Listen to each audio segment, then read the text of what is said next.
తెలంగాణలో అధికారంలోకి వచ్చిన కాంగ్రెస్ పార్టీ రాబోయే పార్లమెంట్ ఎన్నికలపై ఫోకస్ పెట్టింది.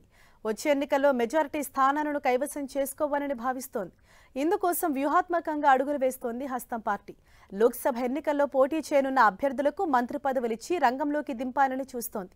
ఇంతకీ తెలంగాణలో మినిస్టర్లు కానున్న ఆ ముగ్గురు ఎవరు?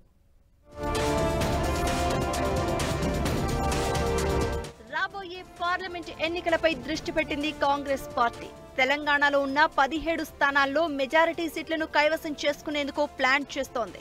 ఇందుకోసం ఎంపిక చేసిన స్థానాల్లో ముఖ్యమైన నేతలను బరిలో దింపేందుకు వ్యూహం రచిస్తోంది.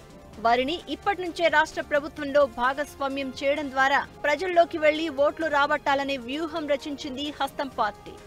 ఈసారి కాంగ్రెస్ నుంచి పార్లమెంటు ఎన్నికల్లో బరిలో నిలిచే ముగ్గురు నేతలపై జోరుగా చర్చ సాగుతోంది. అసెంబ్లీ ఎన్నికల్లో టికెట్ దక్కని అద్దంకి దయాకర్ను క్యాబినెట్లోకి తీసుకుని వరంగల్ పార్లమెంటు బరిలో దింపాలని యోచిస్తోంది కాంగ్రెస్.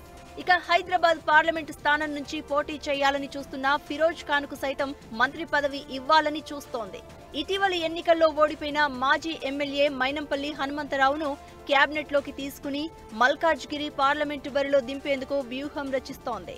ఈ ముగ్గురు నేతలను క్యాబినెట్లోకి తీసుకునే అంశం పార్టీ అధిష్టానంతో చర్చించేందుకు సీఎం రేవంత్ రెడ్డి త్వరలోనే ఢిల్లీకి వెళ్లనున్నారు. ముఖ్యమంత్రి రేవంత్ రెడ్డి పీసీసీ చీఫ్ గా ఉన్న నేపథ్యంలో ఆయన నిర్ణయం ఇందులో కీలకం కానుంది.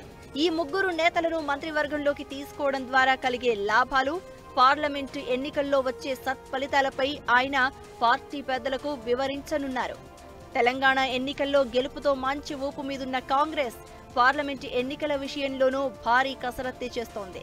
లోక్సభ ఎన్నికల సమయంలో హస్తం పార్టీకి భారీ హైప్ తీసుకొచ్చేందుకు ఎంపిక చేసిన ముగ్గురిని క్యాబినెట్లోకి తీసుకోవాలన్న ఆలోచనలో ఉంది.